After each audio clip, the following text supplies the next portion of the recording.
Hello বন্ধুরা, সবাই কেমন আছো? আশা করছি সবাই খুব ভালো আছো আর আমিও খুব ভালো আছি। Welcome back to my channel. আর আজ তোমাদের জন্য নিয়ে চলে এসেছি একটা নতুন রেসিপি। আর এটা কি তোমরা অনেকেই দেখে হয়তো বুঝে গেছো এতক্ষণে। এটা হলো ফুল চিংড়ি বা কুচো চিংড়ি। আবার অনেকে এটাকে লক্ষ্মী চিংড়িও বলে থাকেন। তো আমি এখানে 250 গ্রাম মতো ফুল চিংড়ি নিয়ে নিয়েছি। নিয়ে ভালো করে পরিষ্কার করে ধুয়ে নিয়েছি। তারপরে আমি আস্তে আস্তে হাতে চিপে চিপে জলটা মানে এক্সট্রা জলটা যেটা এর মধ্যে আছে সেটা বের করে দিচ্ছি। কারণ আমি আজ বানাবো ফুল চিংড়ির বড়া। আর ফুল চিংড়ির বড়াটা বানাতে গিয়ে যদি এর মধ্যে জল থেকে যায় তাহলে বড়াটা ঠিকঠাক হবে না। সেই জন্য জলটা আমি বের করে নিয়েছি হাত দিয়ে চিপে চিপে। তারপরে একটা বোলের মধ্যে ফুল চিংড়ি ভালো করে ছাড়িয়ে নিয়েছি। নিয়ে দিয়ে দিলাম পেঁয়াজ কুচি। আর পেঁয়াজগুলোকে আমি ছোট ছোট টুকরো করে কেটেছি। তোমরা চাইলে বড় বড় সাইজেরও কাটতে পারো, কোনো অসুবিধা হবে না। তারপরে দিয়ে দিলাম লঙ্কা কুচি, আর দিয়ে দিলাম কিছুটা টমেটো কুচি, আর দিয়ে দিলাম ধনেপাতা কুচি, আর দিয়েছি 1 চামচ পরিমাণ আদা রসুনের পেস্ট। এই সমস্ত উপকরণগুলো অ্যাড করার পরে আমি এখানে অ্যাড করছি 1 চামচ চালের গুঁড়ো, আর দিয়ে দিলাম স্বাদ মতো লবণ।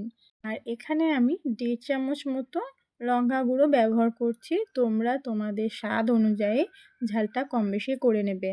আর এখানে অ্যাড করলাম 3 চামচ পরিমাণে বেসন।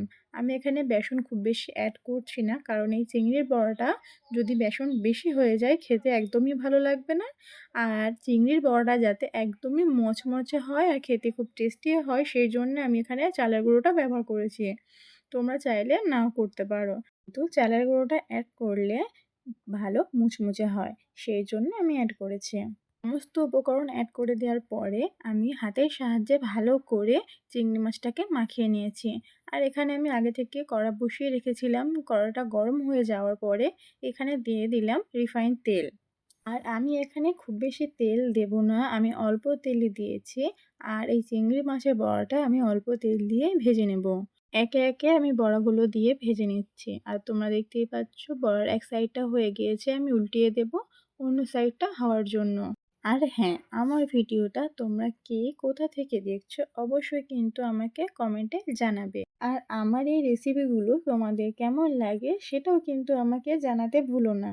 তো বড়াগুলো আমার এখানে লাল লাল করে ভাজা হয়ে গিয়েছে। আমি এই বড়াগুলোকে এবার একে একে তুলে নেব। আর বাকি যে চিংড়ি মাছটা আছে সেটাকেও আমি একে একে এখানে বড়া আকারে ভেজে নেব। চিংড়ি মাছের বড়া ছাড়াও এই ফুল চিংড়ি অনেক রকমভাবে রান্না করা যায়। যদি তোমরা জানতে চাও আমাকে অবশ্যই কমেন্ট করো।